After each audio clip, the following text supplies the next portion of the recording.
Are you like us? Tired of all the politically correct horseshit on podcasts and in the media? Need a podcast that's funny, smart, and gassy? It's not politically correct. It's just correct. This is the Carolina Underground. Throw that middle finger in the air. Raise them up. Because it's time to get loud, proud, and in your face. Generation X. Generation X. The best generation of all time meets the grit of the South. It's about everything and nothing at all. From current events to woolly boogers to movies to politics. Loud, brash, funny, and never, and I do mean never, predictable. The Carolina Underground with Mark and Mike. Yo, yo, yo, yo! It's the Carolina Underground, and welcome back to Season 2, Episode something that I don't even know. I'm coming to you live from the Replica Bat Cave, and I'm broadcasting to somewhere in the depths of Sparkleberry. How are you this evening, sir? You sound like you're in rare form. Well, that's because I've had 3 pots of triple goat pecker coffee mixed with Paul Roger. And the first cup tasted like crap, but the rest of them went down pretty smooth. I imagine so. The thing going on, I feel like we're sitting in the middle of Whores Are Us. Oh, which one are we talking about? Go ahead, man. Stormy Daniels. Yeah, I know. That is the most ridiculous bunch of crap. So the judge said she could testify. Mm-hmm. That's fine. Mm-hmm. Then the judge is mad because she's talking about spanking Donald Trump with a rolled up magazine and blowjobs and condoms and not sleeping here and sleeping there. And the question begs to differ. If you put a whore on the stand, do you not expect the whore to talk about sex? Well, that's the whole purpose of all of this stuff. I mean, again, everybody seems to have forgotten that this was already hyperventilated over and adjudicated by Michael Avenatti, the creepy porn lawyer, who was as crooked as the day is long, and I believe is currently in jail for his practice. He may be. I know he's set to testify sometime. Well, this is the whole thing. But the thing is this chick has signed an affidavit twice saying that there was no sexual contact between them, and now she says there is. But what does a whore get when she gets done screwing? Not much. No, but she's waiting for the money. Oh, I know she's after the money. That's all she's after to begin with. But see, she's not the problem. The problem is the legal system, okay? I mean, and somebody made the comment, I was listening to talk radio this morning, and somebody made the comment that we're watching the development of the Stasi in the U.S. before our own eyes. I'm sorry, that is not correct. The Stasi was already developed, okay? And so you're seeing, what's her name, Fannie Willis or whatever the hell. Oh, that's that chick down in Atlanta, Georgia. Atlanta in Fulton County. And then you got, by the way, that Letitia judge is being reinvestigated because or appealed or something about her not recusing herself and her being allowed to stay on the case. Well, she's accusing the Trump organization of RICO violations, and she has committed the worst RICO violations than what she's accusing him of. That's what I'm saying. You got Letitia James. Now, I'm pretty dadgum sure that woman has got some skeletons in her closet, but she is ensconced in Liberalville. You think she's like Kamala? Oh, probably. She's been making that whistle blow? More likely than not. And then you've got this Alvin Bragg. And I mean, again, the whole Department of Justice has really become the Department of Injustice. I mean, they are, again, they arrest ministers for praying at an abortion the lobby of an abortion clinic. Where's the trial for Hunter? And the legit statutes that he has violated, that the statute of limitations have not run out on. Well, Where's that trial? when are they Where's the going trial to? of Clinton and all of the time she perjured herself, saying that she destroyed all of this stuff. Or what about the chick that Paula, whatever her name is, that Bill Clinton paid $800,000? What about Tara Reid? And what about Jack Smith? Now that he's come out and said that those pictures were staged by the FBI. Yep. But they hyperventilate over all of this stuff. They were hyperventilating today about how, well, Trump denied aid to Ukraine. He did not deny aid to Ukraine. He thought about it. He didn't do it.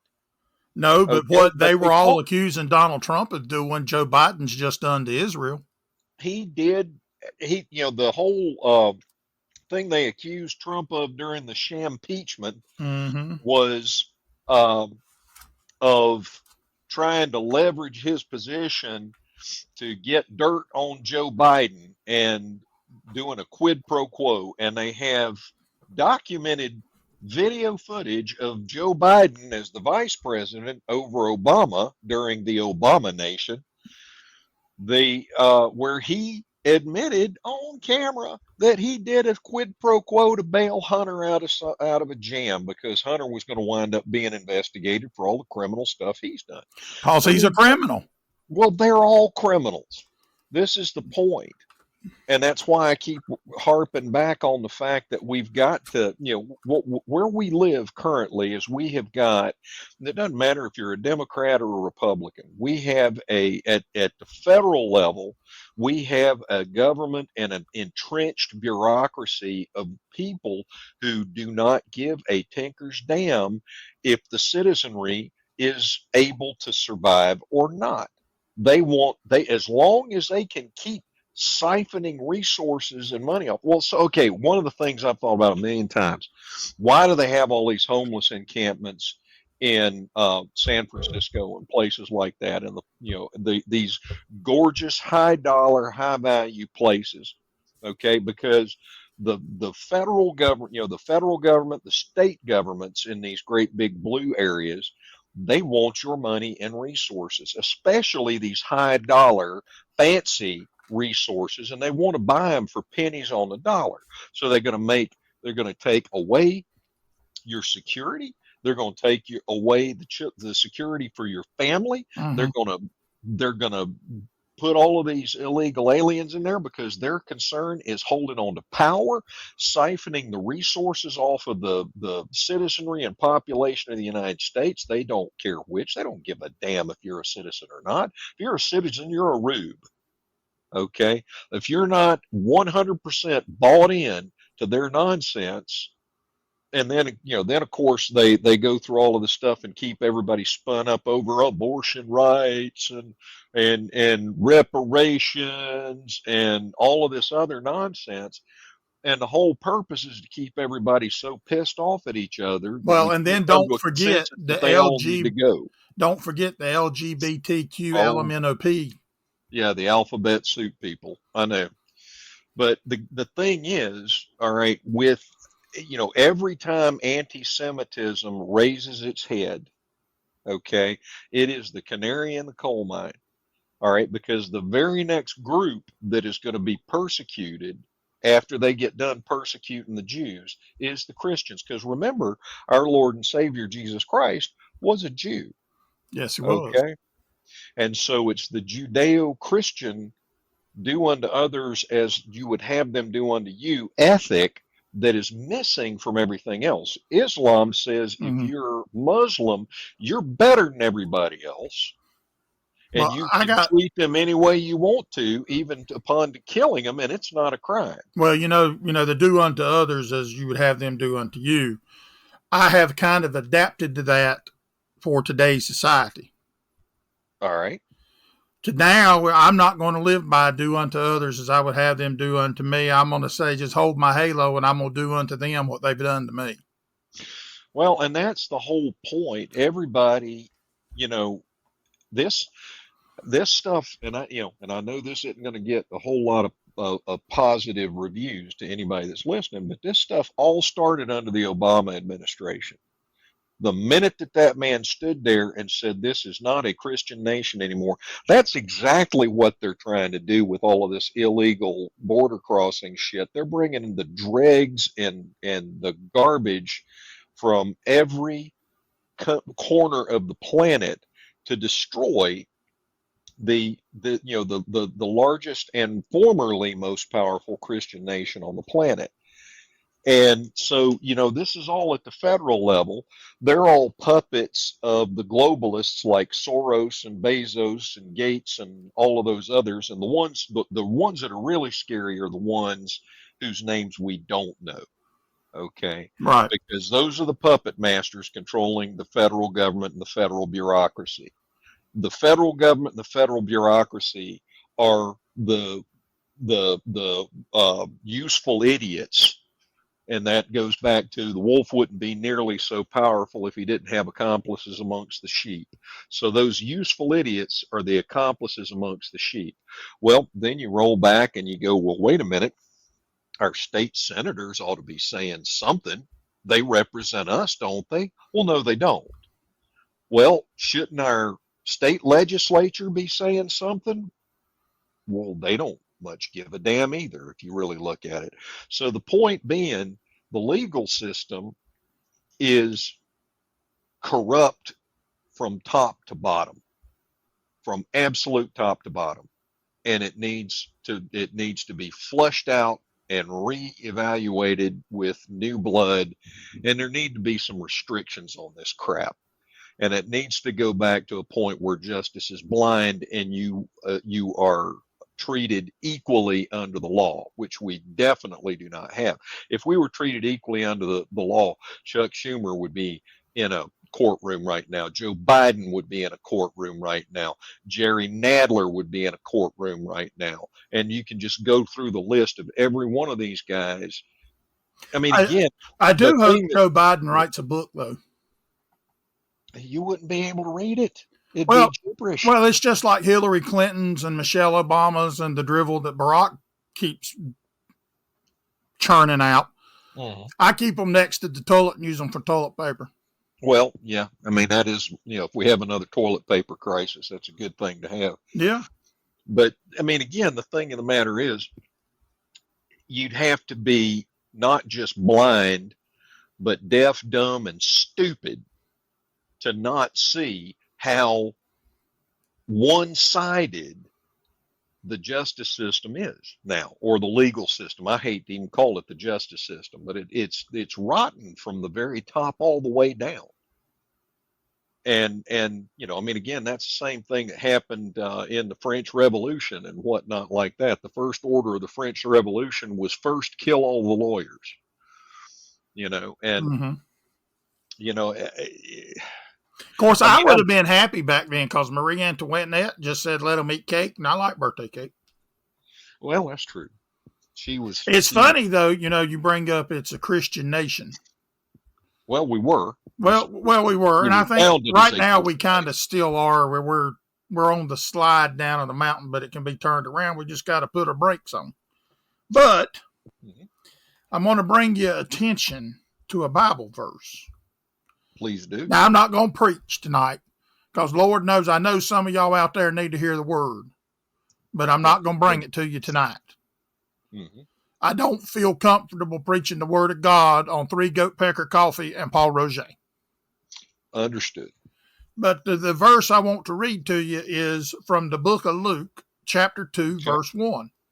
All right. In those days, Caesar Augustus issued a decree that a census should be taken of the entire Roman world. Mm-hmm.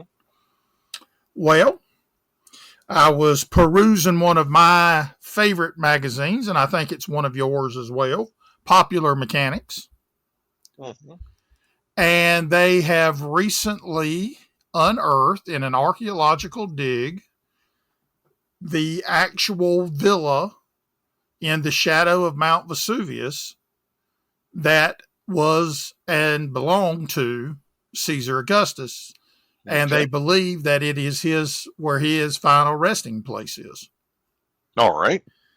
Now, for those of y'all that don't know, Caesar Augustus was the Roman emperor after Julius Caesar. Mm-hmm. Okay. He was born in like 63 BC and died in like 14 AD. So, we got biblical connections here. And they found the carbon dated the remains to about 14 AD when this villa was abandoned. And then, of course, in 79 was when Vesuvius blanketed everything with ash and buried it. Mm-hmm. But I found that quite interesting because, you got biblical ties that it's showing back to Caesar Augustus because that was where the saying when Jesus said render unto Caesar what is Caesar. That was Caesar's. Yeah. That was the Caesar he was talking about. Oh, no, understood. Now, interestingly. And he only got to become Caesar because Mark Antony killed himself with Cleopatra, back to whores are us and stuff like that. But, there's a different take on Cleopatra because I think Cleopatra was doing everything she could to stay in power and keep the Romans at bay as best she could. Of course she was. Absolutely she was. She was trying to take care of her people and her nation and all of that stuff. And, there's absolutely nothing wrong with that. Okay. It gets a bad rap, but that's what a government is supposed to do, is to take care of the citizenry of that nation before anything else. Now, the interesting thing I came across, I saw something interesting this week that was talking about a lot of people that are non-Christian will claim that Jesus the Christ as an actual human being didn't exist. And that is, there is more evidence of the living person that was Jesus the Christ, who was crucified by Pontius Pilate, than there is of Herod or of Pontius Pilate himself. They only recently the Pilate stone that they call it, that has some it's got some carvings on there about Pilate. But regardless, the article mentioned several of the early historians. Even the Quran teaches that Jesus Christ was a greater prophet than Muhammad. Right. And he was. And again, but that same corrupted book says that he was not just a prophet, that he was only a prophet, but that he was a liar, because Jesus said, I am that I am. Okay. Right.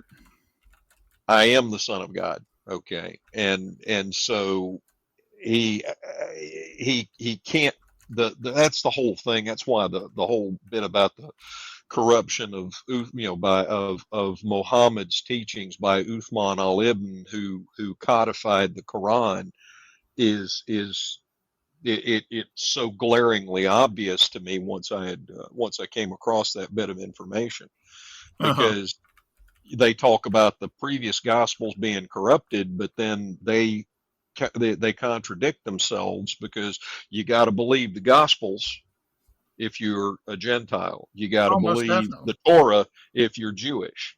And it says that in the Quran. But yet those books are corrupted, and so if you don't convert to Islam, we'll kill you. I mean, come on. Well, one thing on talking about people, you can't call this one a whore because she's so happy. But that Jean E. Carroll chick that sued Donald Trump. Oh, yeah. Well, I find it kind of apropos that one of the lawmakers, or a Democratic state senator, who was instrumental in getting that law passed to circumvent the statute of limitations so this chick could even sue Donald Trump, lo and behold, now says that law's unconstitutional, because guess why? Oh, hit me. He is now getting sued himself for the same thing. Oh, I am so shocked. Again, this is one of those things they keep talking about, this hush money trial. Okay, well, they have a slush fund in Congress to handle all of the people that come up and say that they were raped or abused by political figures. And every damn one of them needs to be in a courtroom right now. If what Donald Trump did was illegal, every blessed one of them. Oh, I agree wholeheartedly. In a courtroom right now. And, and I mean, but the thing of the matter is, it's my tax dollars and your tax dollars that they are using to maintain their hold on power in the permanent Washington bureaucracy. And that permanent Washington bureaucracy spiders all the way down to your local alderman or your local, your mayor or whatever the heck you've got. Gotcha. Okay, that's the problem. So, I mean, well, again, with and another thing is we never seem to be able to make any progress because everybody is so manipulated. Oh yeah, constantly. Well, and it just doesn't make a lot of sense. Well, that's one of the things I think I brought up before. If you go and watch, what was that, the Kevin Spacey show from back in the 80s, the West Wing, was it the 80s or the 90s? I think it was 80s. That was the 90s. I liked him better in House of Cards. Was it House of Cards? House of Cards was where he was like a congressman. Yeah, well, but it was actually a remake of a British show that was done. And I'm going to tell you, I have no doubt that that's 100% exactly accurate of how this stuff works. Oh, I have no doubt. Again, I mean, if you've ever been in a courtroom and you watch the attorneys that are going to get up there and lambaste one another and call everybody everything but a nice guy, they're golfing buddies. They get up there and they figure out how they're going to play this scene before you ever get, before the judge ever takes the bench. Mm-hmm. And I mean, this stuff, it's too dadgum, it's ridiculous. But again, back to that, if you look at those shows from the 80s and whatnot, the 90s that are talking about government and all that stuff, well, the House of Cards, I think, was from the 2000s. Well, whichever. I don't watch that stuff because all you got to do is watch the news and you get to see it in real life.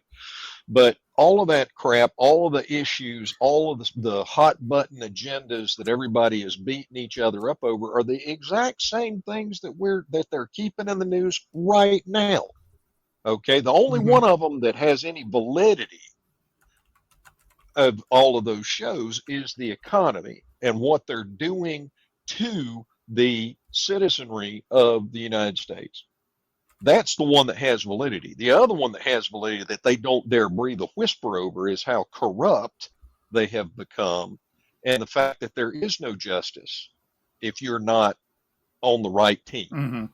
Well, I will say this, on that House of Cards, you may want to watch it because that chick that plays Claire, she's a smoking hot babe. She's right up there with Jamie Lee Curtis. All right. I don't like their politics, but you just put some duct tape over their mouth, tell them to shut up, and just start pile driving, baby. But she is hot. She's a good-looking lady. I think her name is Robin Wright, I think. Beautiful lady. Well, there's nothing wrong with an attractive woman, in my opinion. But, I got another good story I'm going to bring you. I've been, since Oak Island season finale, I've been missing kind of digging in the dirt and stuff. Okay. Well, have they ever found anything at this point? They have found coins and stuff. They have found enough stuff that they think about 85 to 90% that would rewrite North American history, that there was a settlement in Oak Island that came from the Vikings and the Knights Templar. Well, I mean, again, they've got Viking structures and with Viking runes written on them in New England area that we've known about for a long time. So, I mean, again, it's sort of like everything else. The archaeologists and whatnot and the climate change scientists claiming that the Earth is going to completely, fall apart and we're all going to die. But 800,000 years ago, we were 6 degrees hotter. Now, these same same folks that are screaming climate change are also screaming that there was not a an advanced society prior to the one that we're in now. I disagree. I think there was. I think there was a Oh, it's obvious advanced society, a nuclear holocaust or war that threw us back to the Stone Age. Well, I mean, actually, it probably the comet or the meteor, or well, I think it was a comet that smacked into the Arctic Circle at the end of the Younger Dryas that caused the flooding that I forget what they called. It's in it's on the West Coast, but there's a debris field that was obviously where the water flooded out, and it created this debris field, and that caused the nuclear winter type thing where the sun was obscured and caused the temperatures to drop down to the lowest point that they ever have been, as well as causing the sea levels to simultaneously rise by 400 feet. So that is enough of a cataclysm. And of course, you've also got underground cities all over the world. Okay, why are they here? I mean, they dug a hole in the dirt, and they all lived under here for a long time for one reason or another. And they even had stables and whatnot. They had the one that they found in Turkey had places for the camels to sleep. Mm-hmm. Okay, so that leads me along with the archaeologists of what I started to say. Okay, go ahead. I'm sorry, I didn't mean to interrupt. Picture it. I will. Now we have to. I start with this city because this takes place in France. That's a whole nother country. Yep, it is. And this is the only city that I know about in France that's worth a crap. Well, the French only consider, if you're actually French, you only consider Paris to be France. But go ahead. Well, it's not Paris. I understand. When them people can walk along the street and put their tallywhackers out and stick them in this little pole and piss while they standing there looking at the river, I ain't got no use for that shit. True story. Okay. That's how they do it over there. Them people crazy. Mm-hmm. But my city that I think of France is Epernay. Okay. And that's where I judge anything else in France. All right. Epernay, if you don't know, is where they make the glorious nectar of the gods, Paul Roger. All right. But this other, as I was saying, since Oak Island's been off and I've been missing digging in the dirt, I've been hot and heavy on this archaeology kick and seeing and reading articles about digging and finding old stuff and stuff like that. Because, I really have a boring life. But there's this city, if you go south of Epernay for about 2.5, 3 hours, called Marliens. It's going down towards Switzerland, down toward the Swiss border. All right. And they have found I don't know, wouldn't be an artifact, I get. They have found artifacts, but this is like a structure, okay? All right. And it's essentially a circle structure with two horseshoe, quasi-more circle structures connected to it. All right. And it's used, and they think it can span, and the use spans across 3 time periods for burials and stuff like that. And it's goes back like 10 to 10,000 BC. Okay. And the interesting thing about that, though, is the way it looks, which is the circle with the 2 protrusions coming out. Now, they're a little fatter, but the first thing I thought of when I saw that was the movie Independence Day Resurgence. To where at the beginning they attack something, something's coming to warn them, and they blow it out of the sky, but then they go to find it, and it's that technology that like that long-haired dude and everybody was drawing that symbol everywhere. Well, it looks like that. And I just found that kind of interesting, and I'm like, well, sometimes where they smoke, they fire. Well, and again, there's a structure that looks like the Millennium Falcon that is underwater. It's a stone structure, Mm-hmm. and then I mean there's stone structures at the bottom of the Atlantic that are obviously not natural structures. Now, why they're there, how they got there, nobody knows. Right. But again, the whole point being that the catastrophic event that caused, that at the end of the Younger Dryas would have been of sufficient magnitude to really I mean, again, if you look at how we are today, how, the only reason that the government has the control over us that it has is that we're no longer digging in the dirt and raising our own animals to slaughter Right. in order to feed ourselves. Okay. Now that kind of life makes you a whole lot less likely to part with your resources unless somebody can convince you that it is in your benefit. Because when you actually struggle to produce, then you appreciate what you have created. That's Mm-hmm. why people that destroy things are typically these children that have never created a damn thing in their life. Right. They just know they're pissed. And so they'll tear down a statue that some artisan gave their life's blood to create because they don't like some bit about the story. I mean, again, Christopher Columbus, for example. All right. So now Mm-hmm. the stories that Christopher Columbus was no great, wonderful hero and savior. He was a greedy son of a gun. All right. And he did some horrible things. And again, the people back then, a lot of them did some horrible things, especially to the Native Americans and the Native South Americans and Central Americans. Okay. Mm-hmm.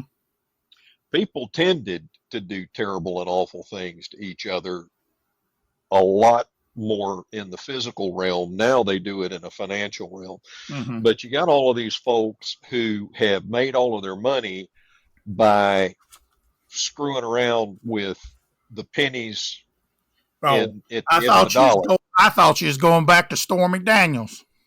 Oh, well, no, that's obvious. Well, I mean, you said screwing around, so I just figured we was going back to Whores R Us.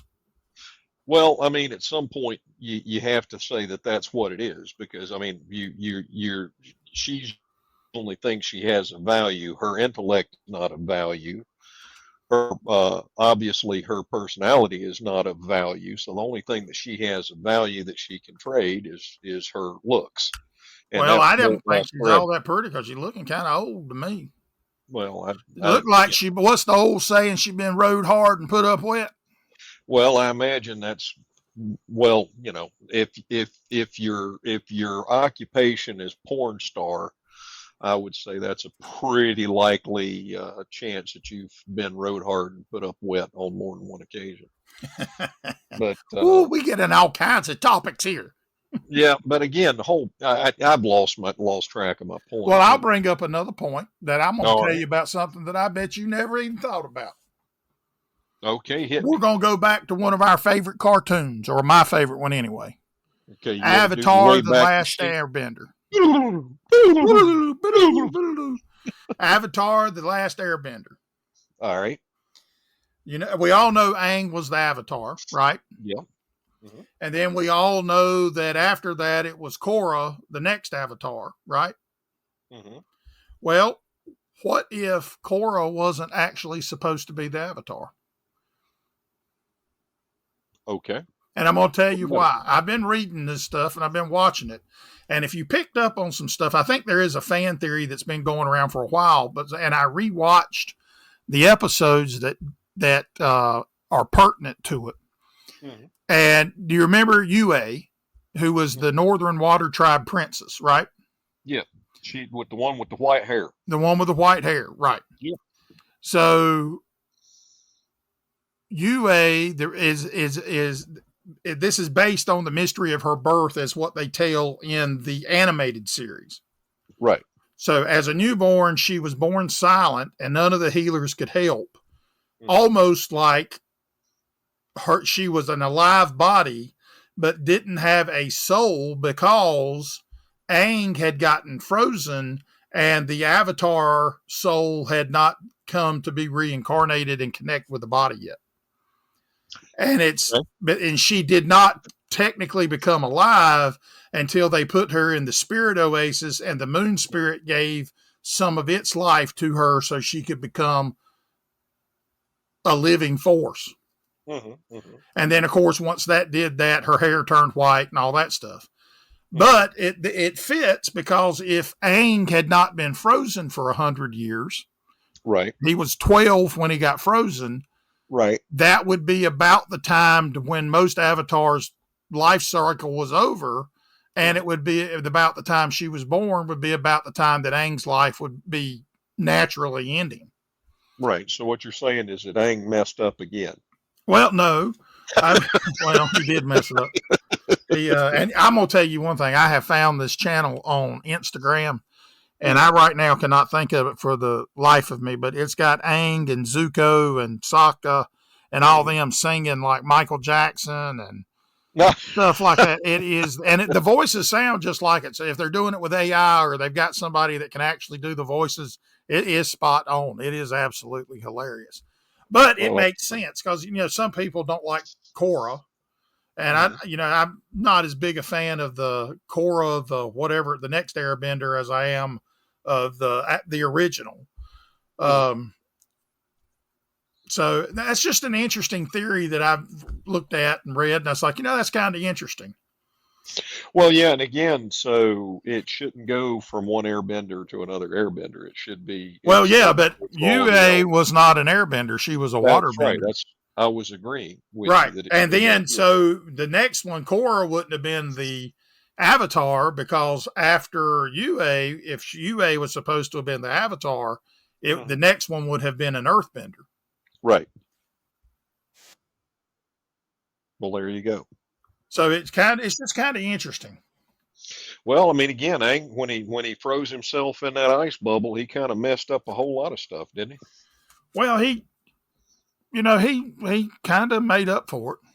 No, he did. He did. I'm not saying, I mean, that was the whole thing, but it's like, so the moral of the story. And I'm just glad he's not one of them damn stupid blue people. Well, that's what, but don't go freezing yourself in an ice bubble. It'll make a whole big mess. Now, that was another thing. And it'll make your tallywhacker shrink. Well, it would. Another thing on the butterfly effect, I saw something interesting on that. Now, this actually was what I had was going to bring up last week that we never managed to get a chance to put out. But you always hear about the butterfly effect, and I heard a little piece of history that most folks probably don't even know happened. Okay. And it is a butterfly effect thing that is actually still affecting us in the United States and in Britain to this very day. Okay. Lay it on me, Big Daddy. Okay, so here is I'm going to give you the short version of it. First off, now wait a minute. Before you start, you say that, but you don't know short versions. I know that for a fact. Oh, believe me, this is the short version. Oh, okay. Trust me. Okay, so there was in towards the end of World War II. Okay. There was a cache of German weaponry, the ones that they were the vengeance weapons, the V2 rockets and whatnot. That was the Wonder weapon, the Wonder, what was that, Von Brunner or Bronner or whatever his name was? Von Braun, yeah. But they were, it was one of the Wonder weapons. But anyway, they were dropping these things just indiscriminately as vengeance weapons to terrify the population, and really horrible thing to do. But at any rate, they had a cache of them in this mountain stronghold. It was in a cave in the side of a mountain. Was it in Poland? I want to say it might have been, but at any rate, the problem was that it was deep enough within the mountain that there was no way, they didn't have bunker busters and daisy cutters like we have today. So there was no way that the Allies would have been able to destroy it. Correct. So they came up with this mission called Operation Aphrodite. And Interesting name. yep. And so what they did was they had this bomber. I believe it might have been a Liberator, but I won't go into that because I don't remember per exactly. So they had that bomber and they filled it up with explosives, high explosives, and they had the guidance systems weren't all that great back then, but they had the state-of-the-art guidance system that they had, and they had the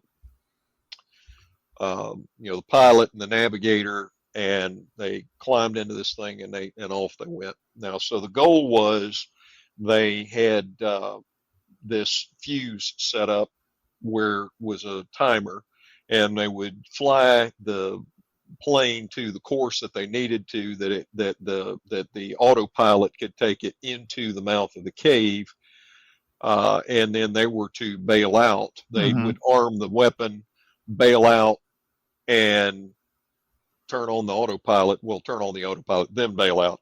And the intent was for that to, if it did not get deep enough to destroy the vengeance weapon cache, that it would cause the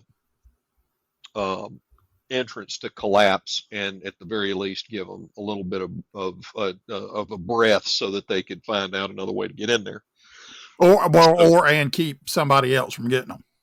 Yeah, exactly. So the end result was they proceeded to do this. They flew the mission.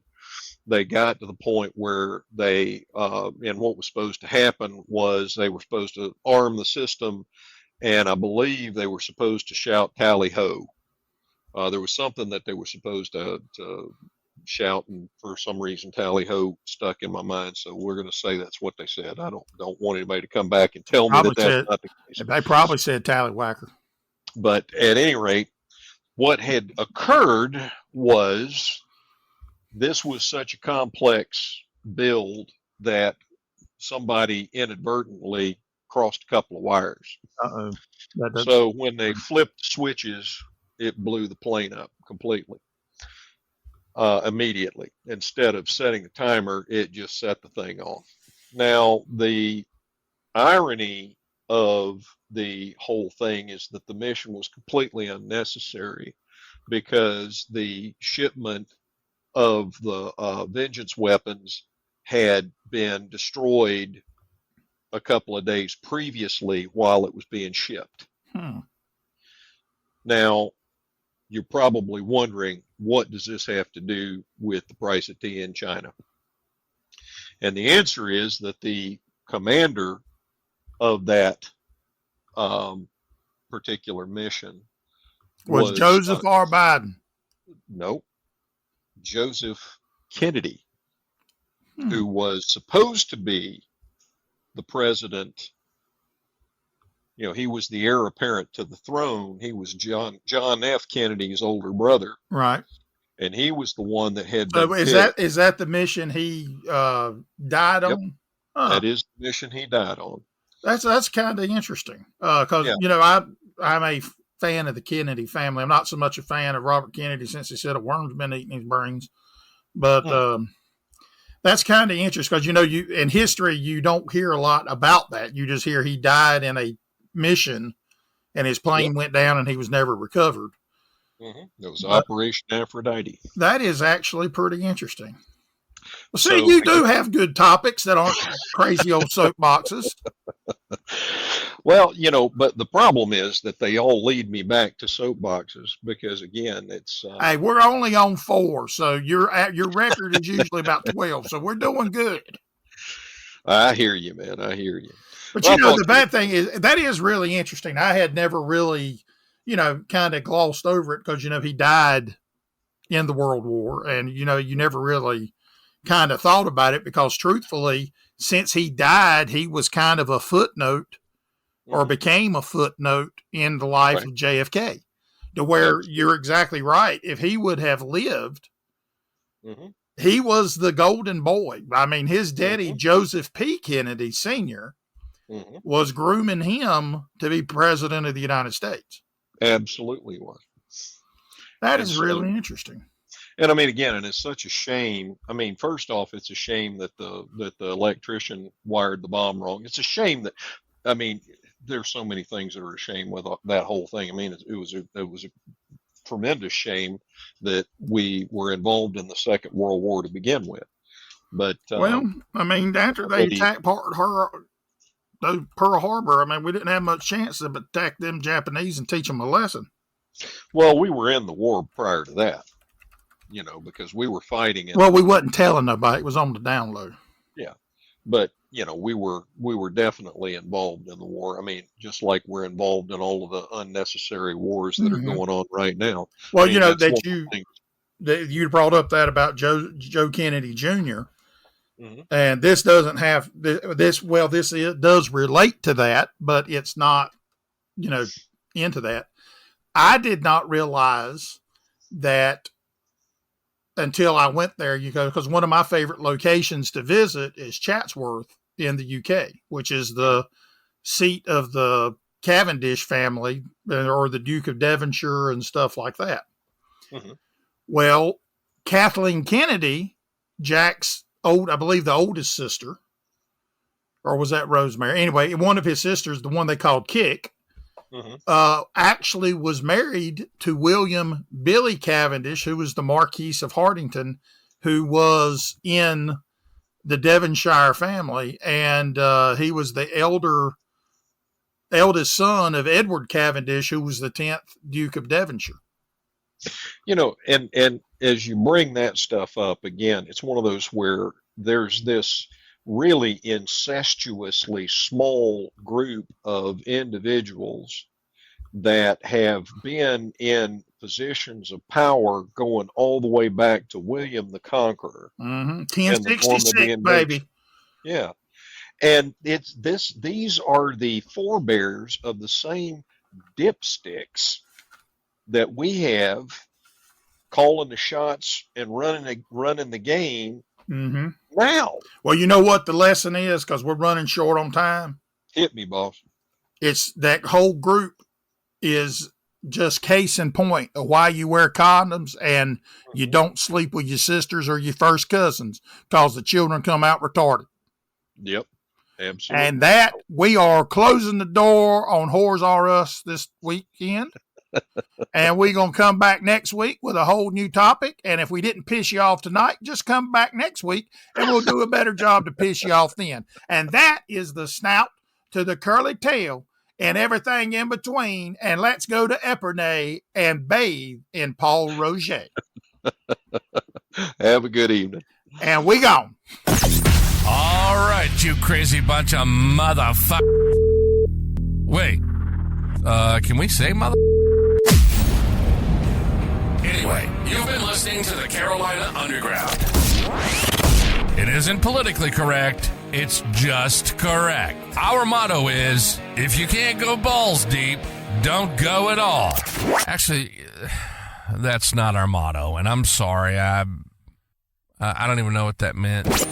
All right, we gotta go. We hope you enjoyed the show. And if you didn't, we hope it really pissed you off. Follow us on Twitter at Carolina UNDGRND Underground, get it? Or drop us an email at Carolina UNDGRND, get it? At northstate.net. We want to hear from you. Y'all be cool. See you next time on Carolina Underground.